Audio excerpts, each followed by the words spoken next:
This is Van Electric Ghost, and we're live on the air with Andy Paige, and she's Pearl on ABC's General Hospital. And you're a spokesperson for General Hospital, and you've got some other things going on with your own business. But we wanted to talk to you today because you came to us, and we always love talking to great artists and creative people from around the world. So thank you for being on the Van Electric Ghost podcast tonight. Yeah, no, it's my pleasure. Yes, I am the latest cast member of General Hospital. And usually the first question everyone, asks me when I tell them that is, that's still on the air? I'm like, yes. Believe it or not, General Hospital has been on the air for 61 seasons, 61 years. It's the longest running television show in television history. Yeah, I remember like back in the day, I was telling you, like I'm a child of the 70s, so Luke and Laura, that arc, I was totally into that. Well, everybody, my generation was probably into that. But Yeah. it's There just amazing that it's still on the air. It is. And the thing that it's also incredible is it's just given birth to so many amazing celebrities. I mean, Elizabeth Taylor was on General Hospital. Yeah, The character of Blackie was John Stamos. I mean, it's just yeah. endless. All the Rick Springfield, Rick there's so Springfield, I many. remember. Yeah, that was Yeah, so. there's so many It was people. like he's a doctor, he's a rock star. Yeah, yeah. Yeah, So, and what I'm doing is something that's completely different, and it's really it's innovative, and it's a bit of an experiment. But most of us are watching television in very different ways. Many of us don't really watch broadcast television anymore. We tend to stream. Like, do you stream TV? yeah. I end up watching. Well, I'm kind of an oddball. I watch a lot of like K drama. Oh, I watch a yeah. lot of like Korean dramas because I lived in Asia for a while. So I actually spend a lot of time watching like, Japanese TV, Korean How cool TV, is Chinese that? TV. Well, Oh, I I just love like that. I like I don't know, I like really long dramas. They go like 20, 30, 40, 50, 60 episodes. Oh, wow.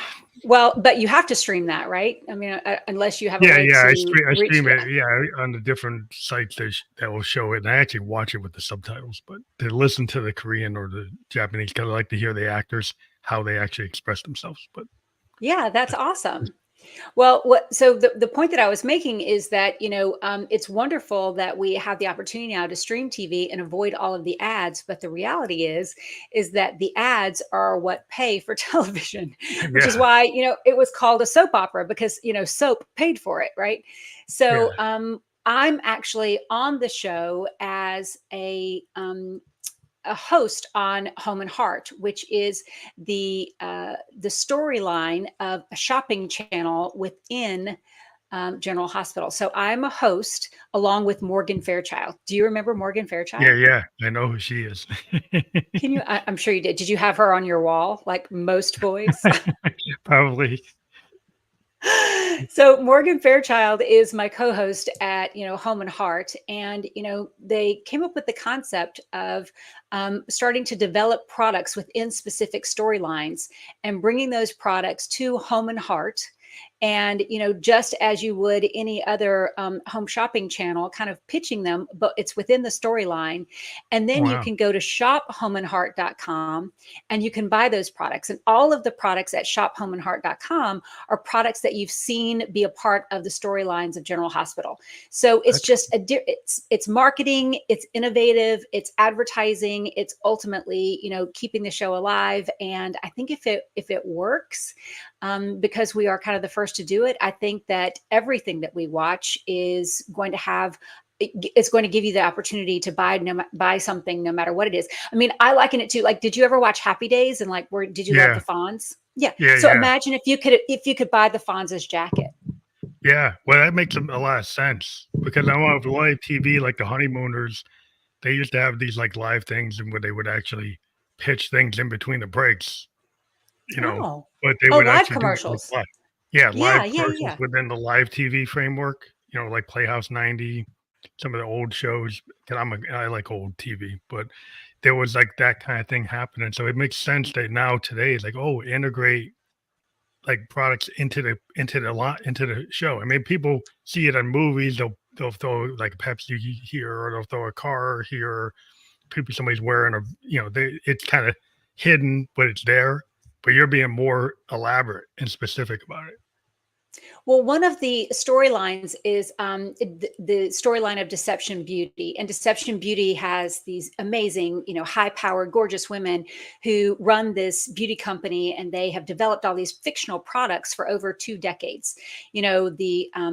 The Deceptor, which is a red light therapy beauty wand, or Deceiver serums and makeup and all this stuff. And so the fans have actually watched the development of a lot of these products for years, but now they're bringing them to life. So, the first thing that they launched was like this red light therapy wand, which if you watched, General Hospital, you've seen that storyline and the development of how that was, and getting prototypes and licensing it, and just, the education of how to develop a product.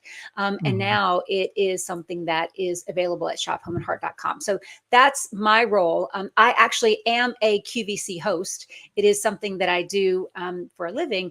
But then I was also kind of tapped to be a part of General Hospital in this way. And believe it or not, this is my very first acting role.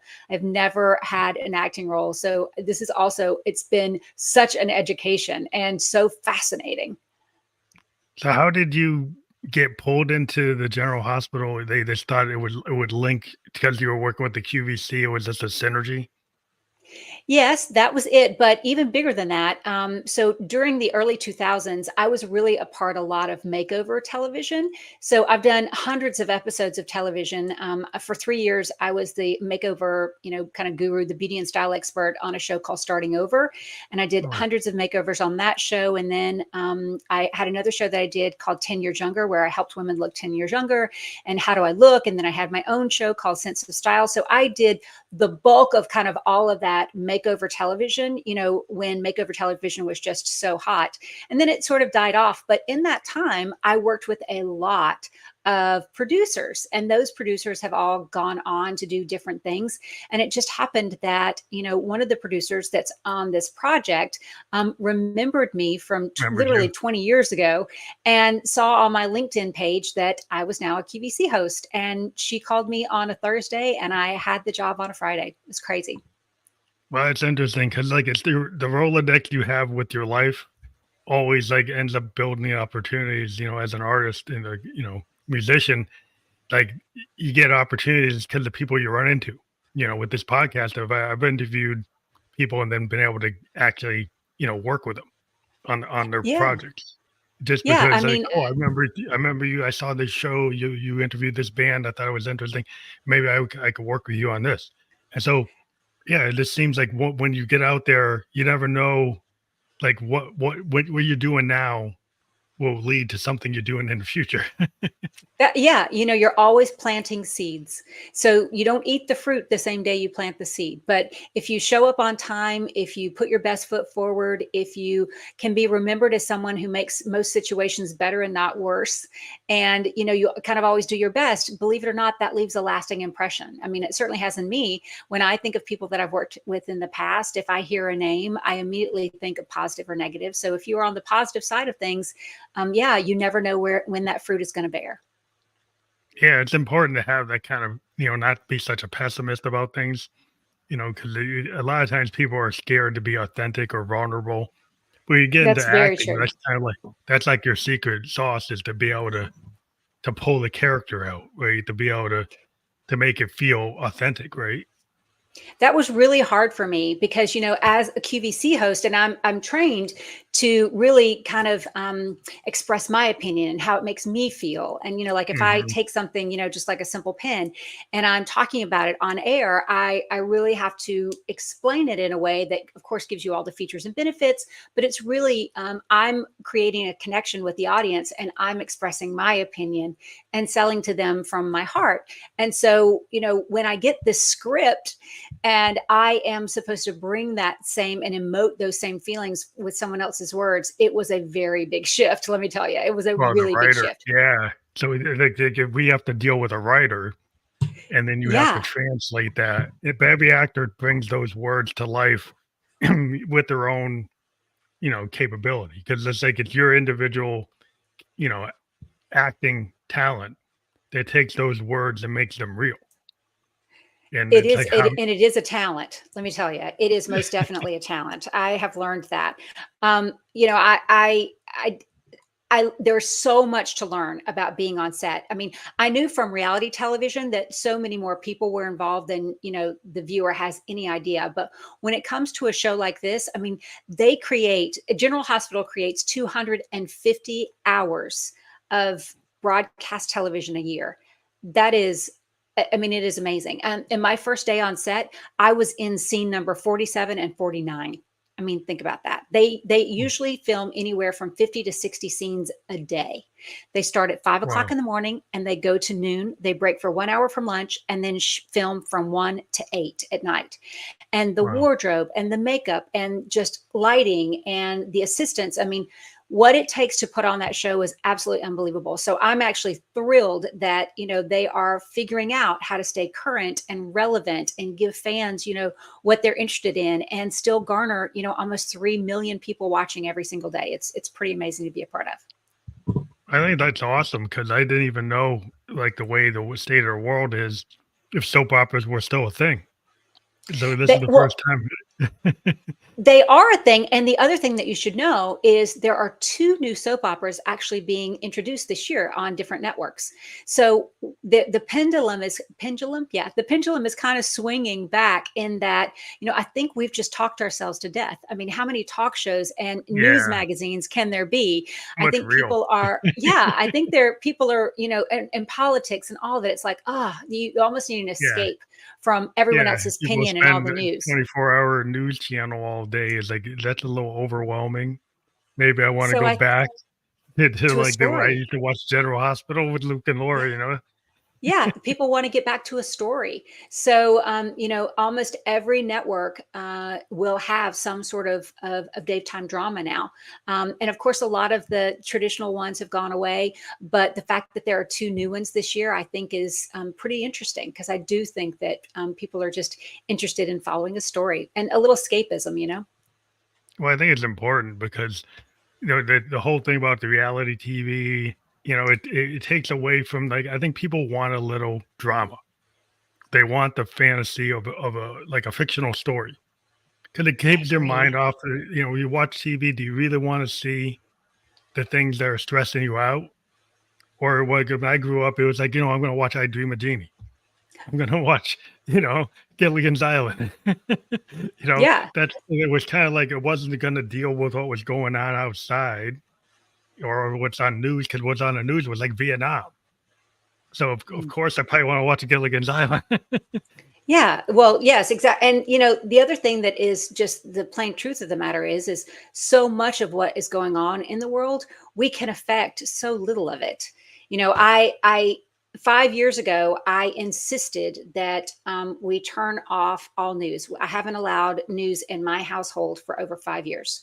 So I don't consume news. I'm not interested in it. I get all of my news through conversation. So I actively ask people, when I'm in a restaurant or I'm at the grocery store, I spark conversation. I ask people kind of what's going on. And it has been, it's been such a joy maker in my life, not especially the news to learn about the news, but to at least, make new connections through this way of me just being curious.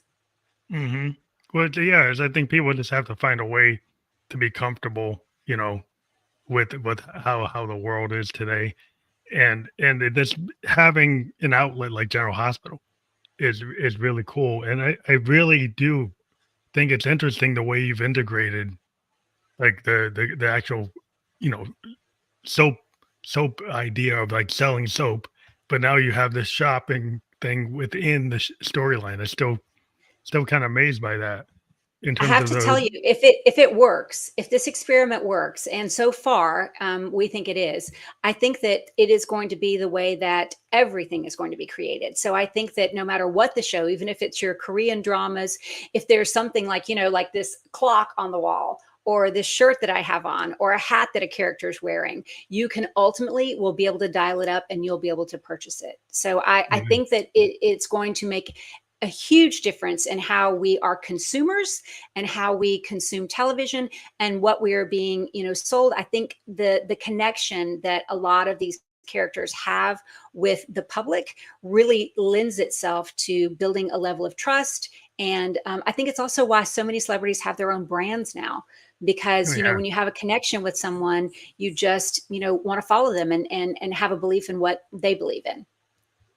I think it's with the technology, you'll be able to like anything in the scene could get monetized, and Yeah. maybe you could even like touch it, like if you're watching it on an iPad and you just hover over something and it's like, oh, I actually can buy that. It's going to They'll happen.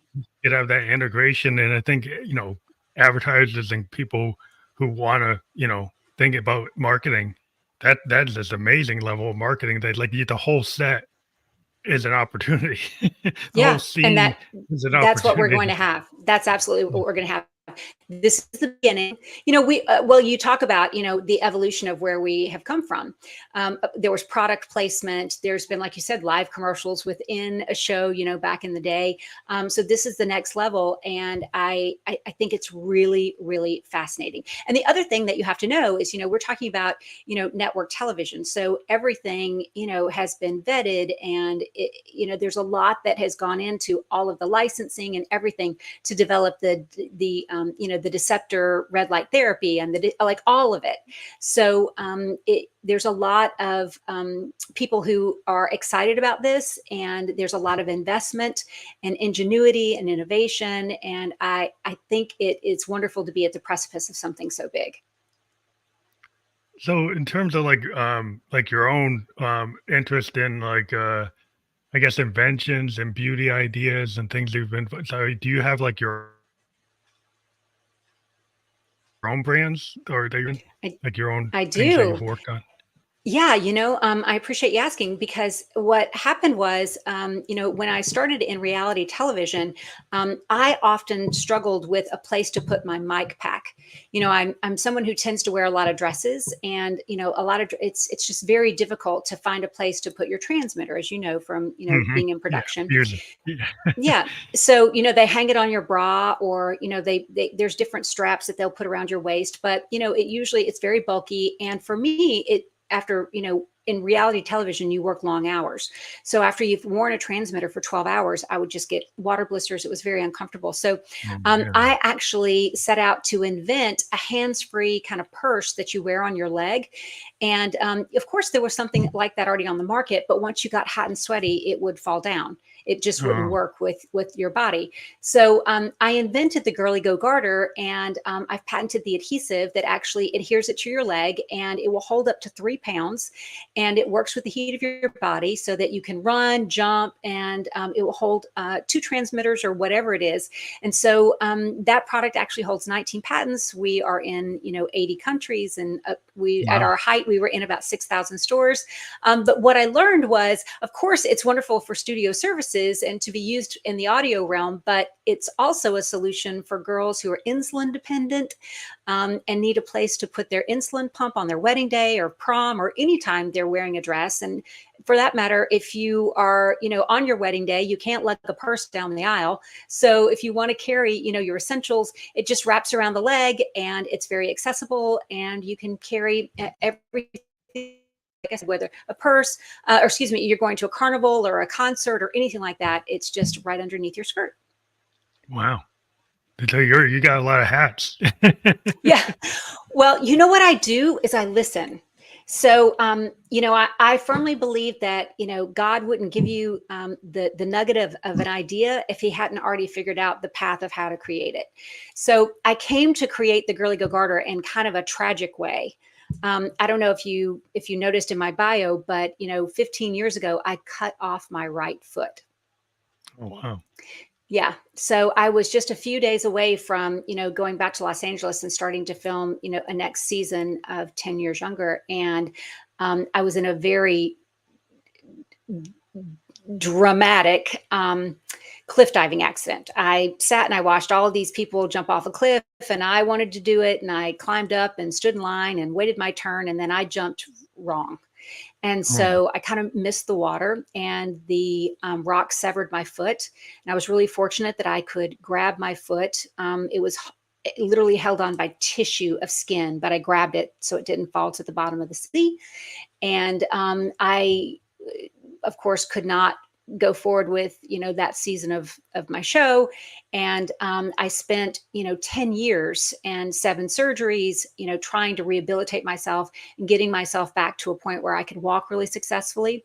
But while I was in the hospital, after that first 2 weeks of just being so angry and upset with myself and the universe, and, I got real quiet, and I remembered that I had created this item. And, I was very busy. So I had just finished my book tour, and I was getting ready to, do the next season of the show.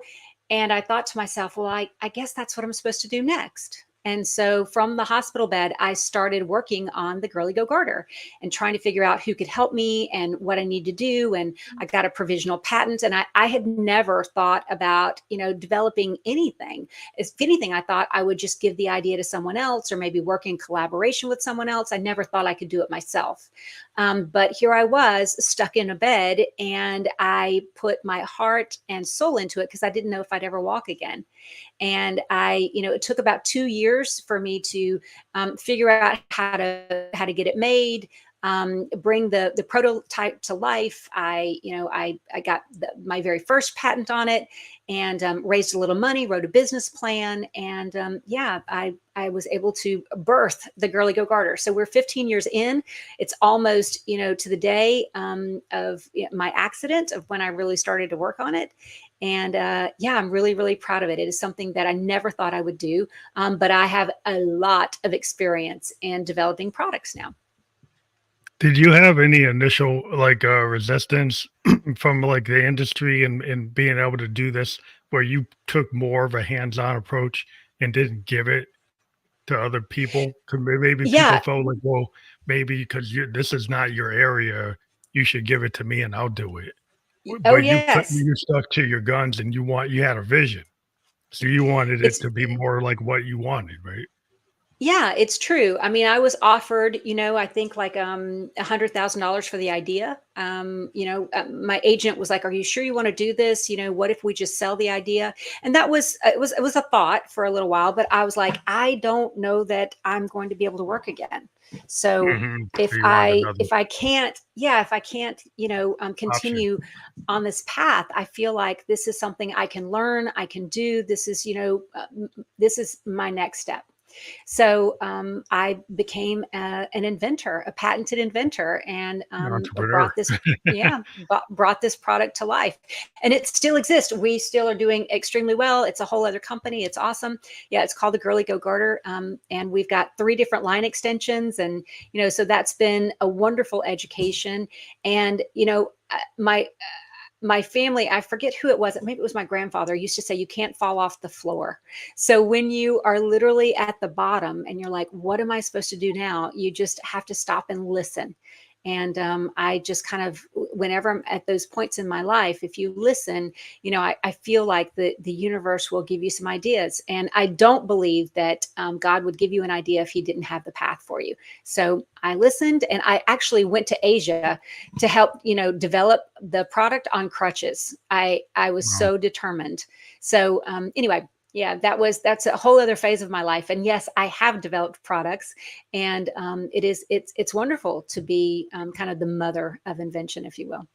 Well, you're an author, you're Yep. like on TV, and you're also on the radio, where you're on the KJOY 898.3. You have like a weekly Yeah. show. Yeah. So I've been doing radio ever since I've been doing television. I always used to do it hand in hand. And I'm fortunate that, when I had my accident and I wasn't in front of the camera anymore, radio was still there. And so I did radio from my hospital room. I did radio from everywhere. No matter where I was traveling, radio really sustained me. It kept me connected. It kept me, feeling fresh and current and staying on top of things. So I'm really grateful for radio, and I still do it every Monday. So I've been That's doing radio interesting. now for 25 years. Well, because the way the world is with like podcasting and online, you would think in some places, like, well, the radio, like rock radio, is kind of in a place where it's not as vital as it used to be, because there's all these other places you can get music, like streaming. But it's interesting that radio, like General Hospital, is still there, right? It still has a place in media, because it still serves like an audience that likes the idea of being able to get a radio frequency station and listen to it. It's not dead yet. It's still like a viable media. Most definitely. Local radio is not going anywhere. I think local radio is it's still a fabulous source. People feel connected to it. You learn about your community.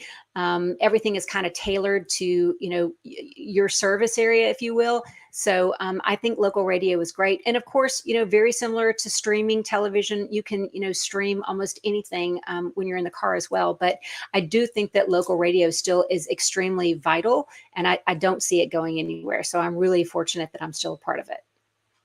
But your international best-selling book, that Style on a Shoestring, can you talk about how you developed that and how, what was the impetus behind that? Yeah, of course. Thank you for bringing it up. So, I come from a very small town in Alabama, and I'm fortunate that I was raised primarily by my grandparents and my great grandparents who lived right across the street.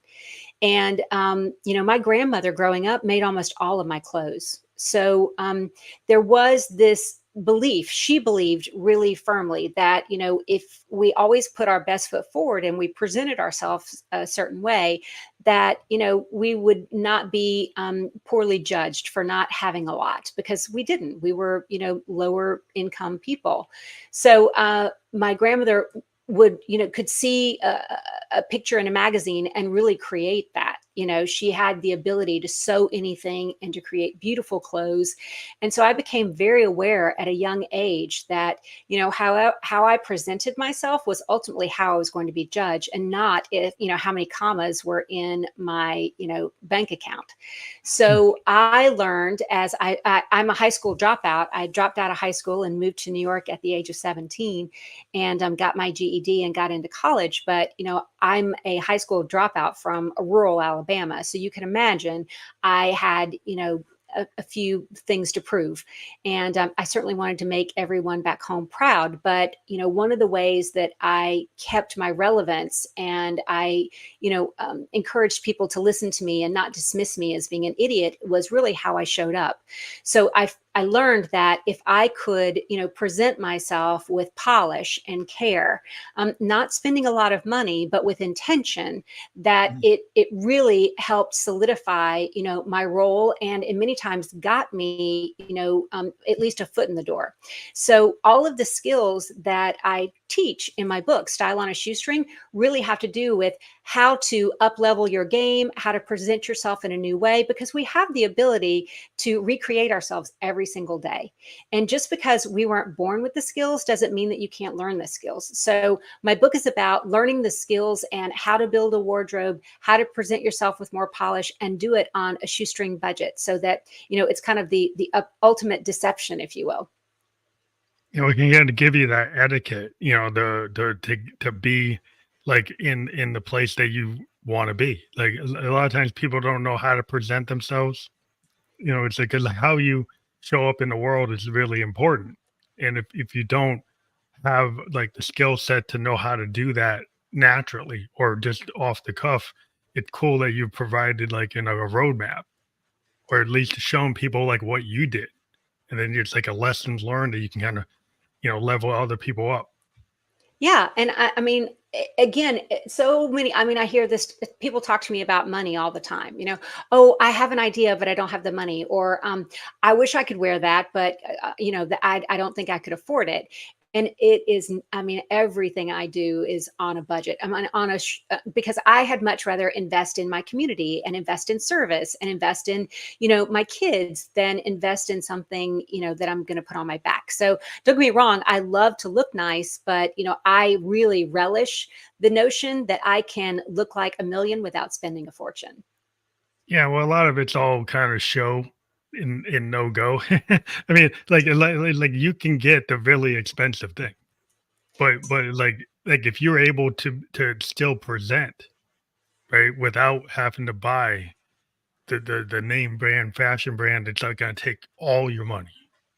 Like well, like, and the problem is a lot of people will go and gravitate to something that's way beyond what they can afford just to get that level up, And if you provide them a way to level up that's like in budget, within budget, well, that's common sense. But also you're still leveling up. Yeah, exactly. I think, and social media has really fed a few generations now of people who are living way beyond their means. And Yeah. so, we're all adults here, but there has to be a time. There has to be some sensical thought to a lot of this. So, my book is, I'm fortunate. It's been translated into 3 languages and it's available in 14 countries. There's some real, logical life skills, some applications. So, I am really proud of my book. Yeah, it's called Style on a Shoestring. That's awesome. So in addition, you're a podcaster. Like you have a lot of hats, like I said. Yeah. So, again, I'm a listener, right? So this is my latest obsession, Phantom. And you tell me how you feel about this. I am obsessed with modern dating. Obsessed. I mean, are you happily married? Are you married? Like, Well, what's I'm your love married. life? I'm married with a 25-year-old daughter, but I had some people on previously that were talking about the dating world and like the kind of Yeah. app based people having to like they get addicted to clicking or clicking on people or Yeah. clicking through. And the problem is it gets kind of addictive. At least like what I've heard is people go and it's like kind of like, well, if you keep on going on a first date all the time, then you're not going to know how to deal with like a regular relationship, like a relationship that has up and downs. You're looking for something that's like temporary or perfect for that moment, but things aren't like that. So then you've got this Well, expectation that's not realistic. there's a lot of unrealistic expectations in modern dating. And so my podcast that I'm going to launch with the first 5 episodes, I have 2 in the can. I'm working on 3 more. Hopefully it's going to launch next month. But I want to launch with 5 solid ones that I really love. But anyway, it's called The Dating Lab with the Hillbilly Mhm. Yenta. And I'm the Hillbilly Yenta because I'm from Alabama and my husband is, he's a Boston man and he's half Jewish and he's the one who coined me the Hillbilly Yenta. He's like, "You're such a Yenta. You're a Hillbilly Yenta." So it's called the Dating Lab with the Hillbilly Yenta, and I am really just having conversations about modern dating, and I'm learning about what you were just talking about. I'm learning about ghosting and the lost art of flirting, and how so many men have kind of lost their drive, and women have lost their power. And the other thing is, listen to this. Did you know that the top 10 dating apps are all owned by the same hedge fund? Well, that's not surprising. Well, I was floored. There's a lot of brands that are all one thing. And like I've always found that lately that like all you go to a store and like there's 10 thing, 20 things on the shelf and it's the same company that owns Well, them all. I see your You know. point. I was shocked because the what they have learned is that with the dating apps, when you are successful, they are failing because when you find love, you have to get off the app. And Well, you drop so the app. really the algorithms and everything about the dating apps is about keeping you on the dating apps. It's not about helping you find love. Yeah, not gonna So be happy. You're never that gonna be happy. yeah. So that has been a huge eye opener. And there are lots of young people who are, doing their best to get off the apps. There's new services where people are trying to start to date and find love kind of in an old fashioned way but with a little assistance. But there's so much more to it. I feel like masculinity has become this toxic bad thing, and I love men. I think men are awesome. I love male opinion. I love that they're different.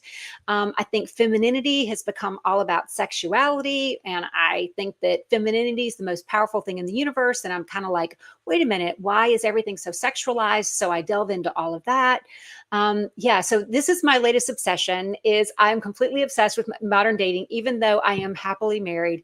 And so I'm just on a deep dive of exploration to kind of figure out what is going on. That's interesting. In terms of, yeah, it has been a big. I think it's a big problem because for social development because if you people back in the day before you had smartphones, like you would meet somebody at a poetry reading, like I go mountain biking or hiking and I meet people that like to do the same thing, and Yeah. so I'm a mountain biker. So there, eventually we found some women that we knew at work or through other things, and they started riding with us. And we weren't trying to date them, but we just rode for months and months, just trying the challenge of the trail was just by being in a real life thing that we love to do.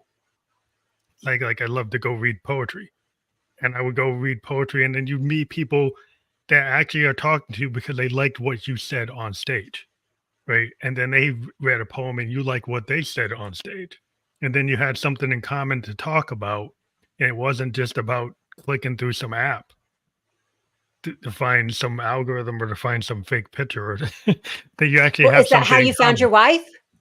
Yeah, I found my wife, but through like poetry and I'm a musician and an artist, so she's a playwright. She needed music. We found each other because we were in the same kind of zones. Like she's a playwright putting on a play. She needed music for the play. I'm a musician. Started working on that, creating music for the play. And we were just working on that. We weren't even thinking about, dating. Then so we get hungry, maybe we go have dinner. We would still talk about the play, talk about it. But eventually you just because you're having a real conversation. And it wasn't about like being on a date. I think the problem is like if you're just saying, I'm on the date. Right? What if you're just on life and you meet somebody and you kind of have something in common? If you're purposely trying to date, then you're kind of closing the situation and you're not allowing it something to evolve like naturally. I know that's just my take on it, but I think that's the problem. If you're trying to just do all these dates, then you're not actually like you're kind of taking away like the natural progression of connection. Well, and the other, I definitely agree with you. Dating is a whole other platform that has, again, a lot of expectations, right? So we're bringing a lot of expectations to all of those meetings. And so when you're just meeting someone organically, you're not walking around, praying that this is going to be the one. But the other thing that's happening is we don't really put ourselves in situations where we have the opportunity to meet a lot of people. Most women I know go to work or then they go to, yoga class or a bar class. There's really no men there. They go out with their girlfriends. They're very, if you sit with 2 or 3 women in a bar, most men are not going to approach Yeah, you, exactly. That approach is Yeah, we're not really putting ourselves in situations where we're cracking the window for someone to either approach us or in some way flirt with us or something like that. So, and then there's no flirting allowed at work anymore, right? That's been beat no, out of no, us. yeah, Like you you can't. Yeah, the so workplace is like it's not kind of like I guess if you're on college campus and you join some club, you join the international club, or you're in this club, or you're in the debate club, you can meet people. But like in the work environment, it's so like oh you're stuck doing that for 12 hours, right? yeah. Do you go to the bar? Maybe that's not the best place. You go to the club, that's probably not the best place. Like, Well, we so think about the principles of flirting. Okay. So the principles of flirting are like eye contact. You hold someone's eye contact for a few seconds and then you smile. You want to compliment them and, open, some sort of notification that you're attracted. So usually that's by complimenting someone. And then it's just some sort of, passive, nothing aggressive touch. So eye contact, a compliment, and some really innocent touch is the 3 prongs ultimately of flirting, right? Well, all of those have basically become obsolete.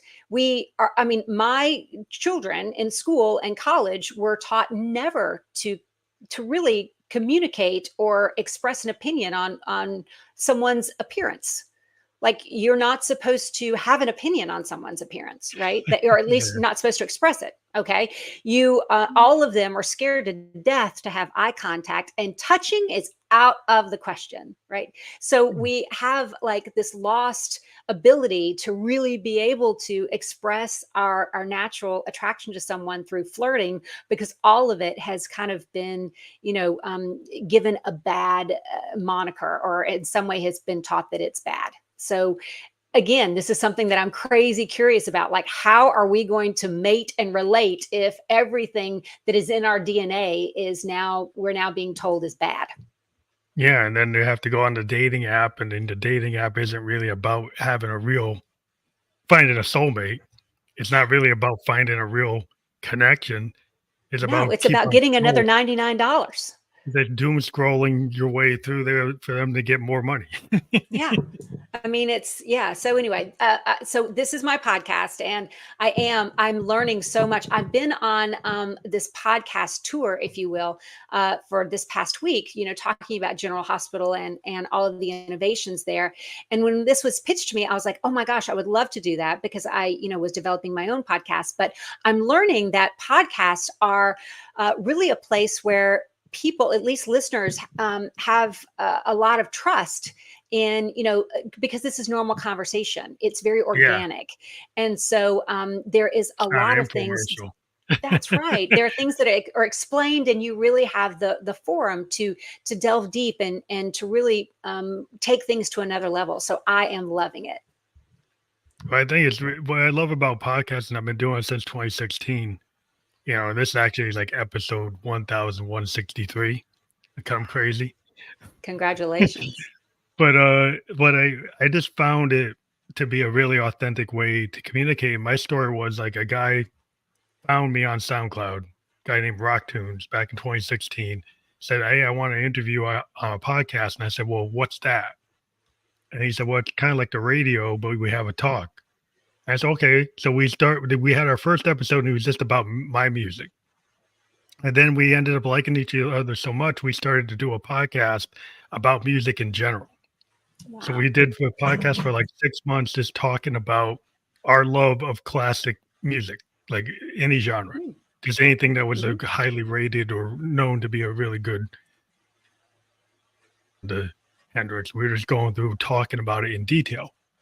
And then eventually he kind of said, "Well, I can't do it anymore." And I said, "Well, why don't I actually take this idea and start interviewing emerging and independent artists?" And I just went on Instagram and I had a pitch. And I would ask, if I saw a new band, I said, "Hey, would you like a behind the music type of interview?" And maybe I talked to 10, 20 bands, and maybe one to four bands a month would pick me up on the opportunity. And that's how I started. And then it just grew to be able to talk to like anybody who's creative, anybody who's an artist, and people who are therapists and stuff, because they help artists when they go through trouble. So I just started becoming very expansive, and I found it to be kind of open ended, and we just kept on going, and it's went from audio to video, and that's where we are today. We were just able to talk to people from all different walks of life in a very uh, you know it feels like a regular conversation that you'd have with anybody. That's why I like the idea of the podcast. It's not staged, at least the way I do it. I don't do it staged. Don't have No, a and most people right. don't. I mean, it's very comfortable, and I love hearing how it all started for you, and that you've been doing it so long. So that's like 8 years. Yeah. Good for Yeah, you. and you just get new opportunities. We just joined, like a network. We're on Podmatch Network as an official podcast on that network, on their network now. We've been getting opportunities with different, vendors and stuff. Like Newsly is a sponsor for me. And so it just gives you a lot of opportunities. I get a lot of referrals to authors and actors. And then I get to talk to other musicians. And sometimes the musicians want to work with me. And I work with them and we work on ideas, they work on stuff. It's like you never know what opportunities are going to come because you show up. If you show up, then the opportunities happen.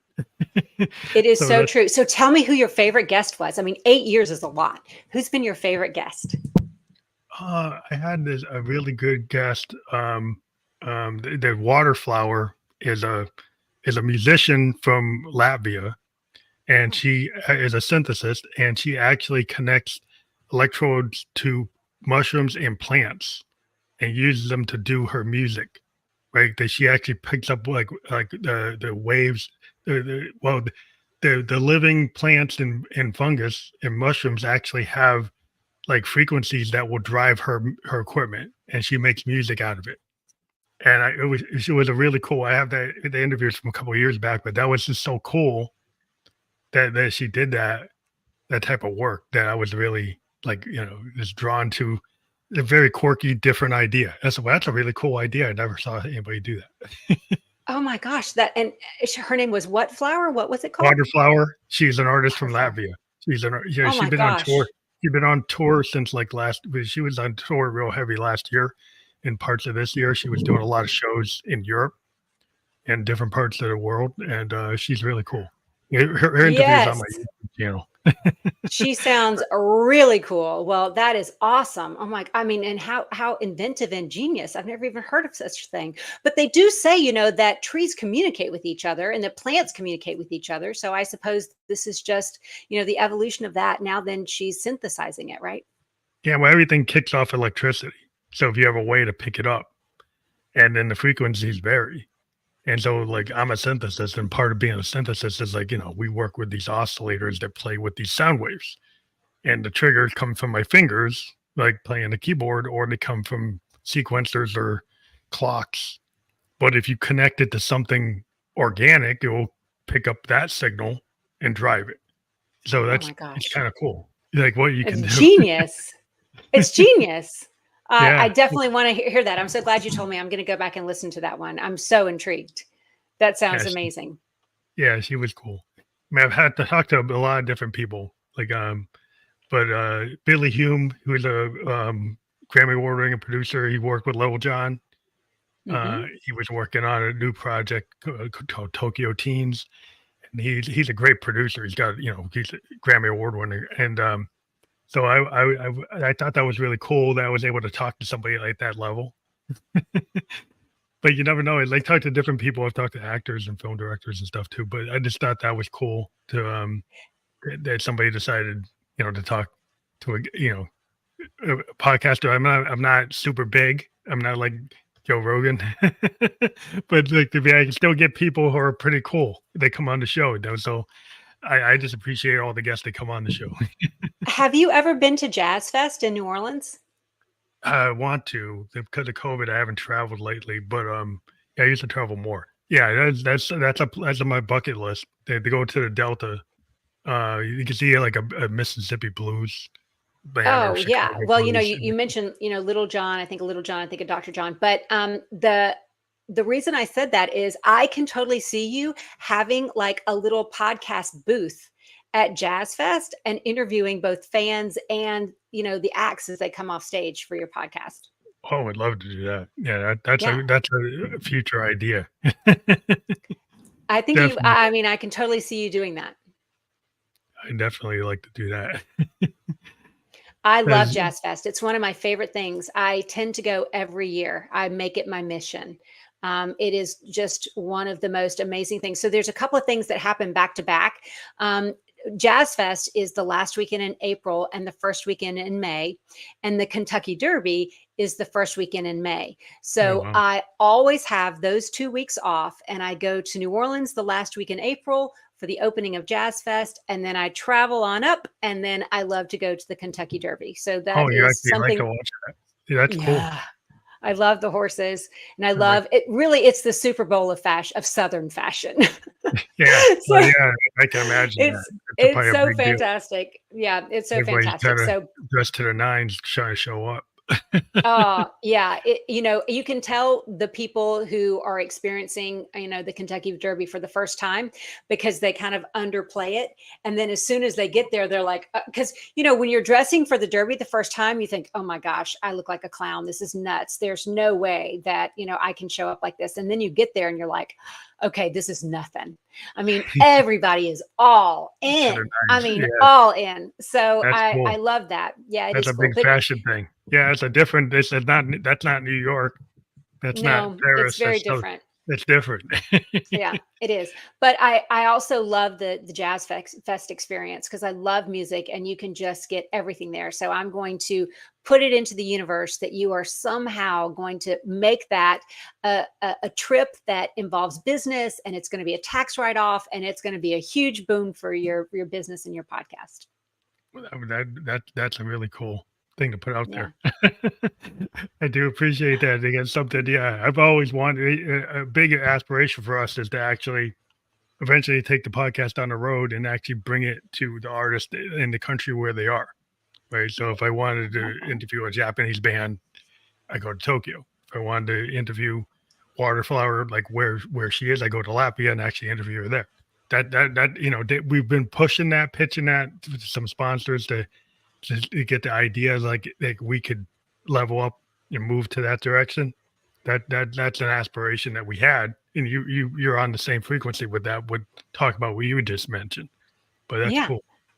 Yeah, well, there's, I think that the music festival, option is certainly a great way to prove the difference that it makes. Because it's one thing meeting an artist when they come right off stage. I mean, the energy when you've got 50,000 people at Jazz Fest screaming your name, and Yeah. you're so excited to get them right off the stage. I can imagine would be a completely different podcast experience.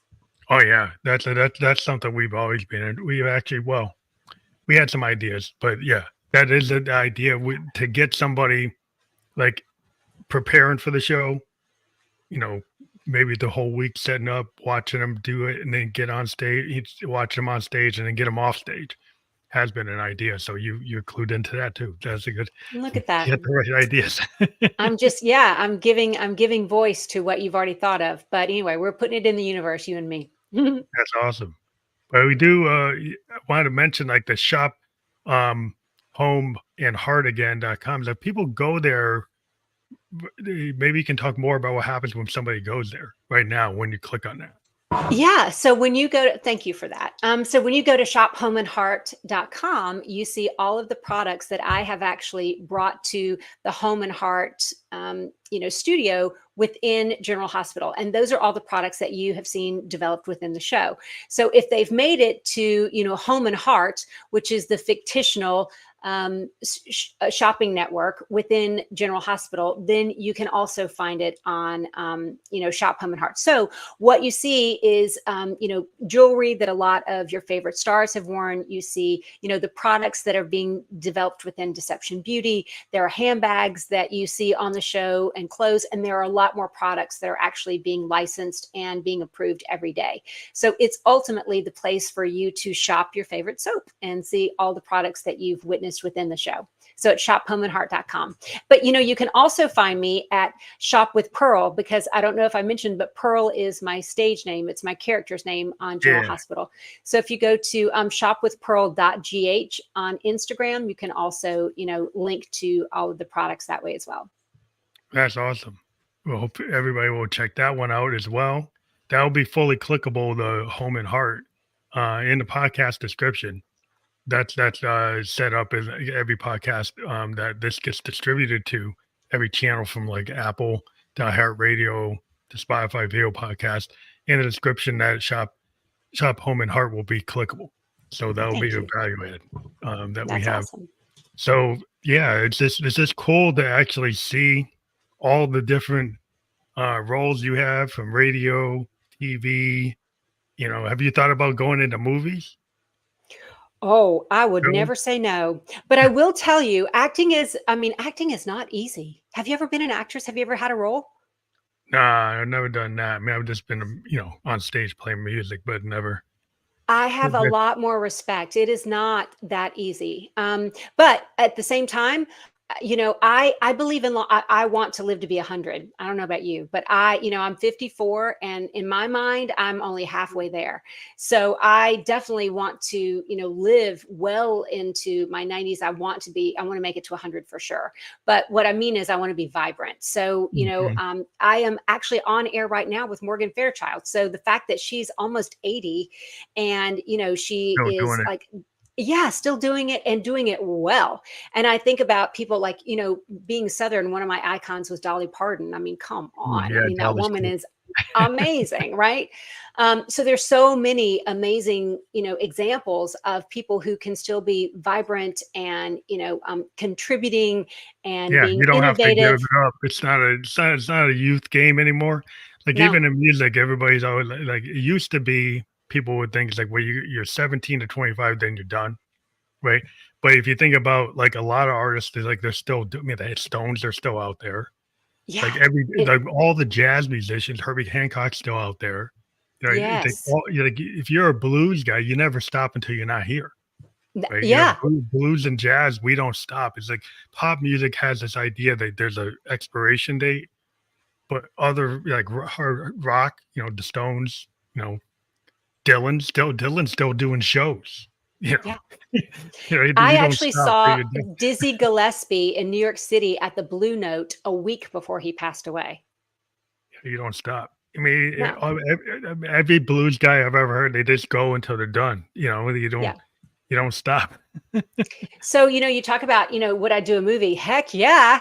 I would give it a shot. That's for sure. I'm not a no girl. I actually hate the word no. I cannot stand it. I don't like saying it. I don't like hearing it. I Mhm. am a yes person. So, yeah, I'm definitely someone who would say yes. That's cool. Well, they never know what role you could pick. Somebody could see you on General Hospital, the film director, and say you're gonna fit this role, and then they pitch it. Because once you get out there, like once you're showing up, you show up, and then people see you, and they say, "Well, yeah, this person would work great here." This person looks like they could handle this, and so that's why I always tell a lot of people who procrastinate or they're like, "Well, it's not good enough. I'm not going to show it." If you put something out in the universe, you don't know, like law of attraction, who's going to pick up on it. So like you have to not like stop your opportunities by like holding back. You like Yeah. don't hold back and like put the stuff out there and let people come to you because it will happen. You are a wise man. That is great advice. And most of us are not drawn to perfection. It's really, I remember, I don't know if I told you, but I actually studied to be a sportscaster because I thought that's what Mm, I was going to do. I think So, you'd be good at it. well, thank you. I didn't get a job, but I studied to be a sportscaster. And so going through, broadcast journalism school and media studies and all that stuff, they really beat my accent out of me. And they did not want me to be someone, who could be identifiable as being Southern. And I remember the first time I was on a reality show where I was the makeover artist, and I got excited about something, and I kind of let my accent fly, and I became very much hillbilly or redneck or whatever. Oh no. And after that, the producers came to me, and I thought for sure I was in trouble. They were like, "We need more of that. The more you can be of yourself, the more It's you the will secret sauce. endear." Yeah, Yes, the more that's you what. will endear the public. Well, because everybody's heard like the canned voice that everybody thinks you're supposed to have. And what I always tell people, like if you're an artist, like people want to hear what's on that demo tape that you're scared of because it doesn't sound like anything else. Because that's what your secret sauce is. Like your authentic self is your ticket. But a Yeah. lot of people don't believe that because they're just in the comparison trap and they think they gotta be like, then brand X. So you don't gotta be like brand X. It's like you need to be like you, brand you. It's so true. Oh, I don't know how. Oh, there we go. I don't know how that happened. But yes, no, you're absolutely right. And then the other thing that I think about a lot is some of my favorite um, things to watch, like on Saturday Night Live, or everybody loves bloopers. Like we all love the mistakes. Yeah, And happy so, just accident. like you're talking about, yeah, just like you're talking about on a demo, we are rarely really attracted to perfection. Most of the time, we are attracted to something that's real or authentic. And like you say, when you're just your authentic self. So I think you're Sure. absolutely correct. Yeah, vulnerabilities are what people, why do I want to go see a show and see the guy sound exactly like he does on the master on the CD? Or do I want to see him go in the show and actually do the solo a little different than what he did on the CD? Or do that Yeah. phrase it different or actually present the song. And people today sometimes they get in this trap and they want to be in the box and do exactly what they did and just make it sound exactly what was on the record. It's like, well, I could just listen to the record. Why would I go to that show if it's gonna sound just like the record? I don't want it to sound just like the record. It is. It's such a good thought. You're absolutely right. Yeah. So I definitely believe that I'm eager. I'm open to whatever's next. I'm not afraid, and yeah, I'm not afraid of making mistakes. Or who knows? Maybe I'll put out an album. Maybe you and I will record an album. Albums are cool. People got it by getting that vinyl was awesome. But yeah, I'm a child of the '70s again. It always slips out. But thank you for being here because it's always awesome to talk to people. And I got to talk to somebody from General Hospital, And that's a show I watched, Luke and Laura as a kid. And I was like, I wouldn't have ever thought I'd talk to anybody involved in that show. So like, just being out here gives me all these opportunities. I'm just thankful that you came on the show today. Really appreciate it. It's been really cool. And again, everybody check out shophomeandheart.com and check out all the stuff you do, from your radio to your podcast that's coming up. Yeah, that's awesome. It's Thank awesome. you so much. Yeah. I've loved our conversation. I'm a fan. Thank you. Have a great night. Wonderful. Have a great night. Bye now. Bye-bye.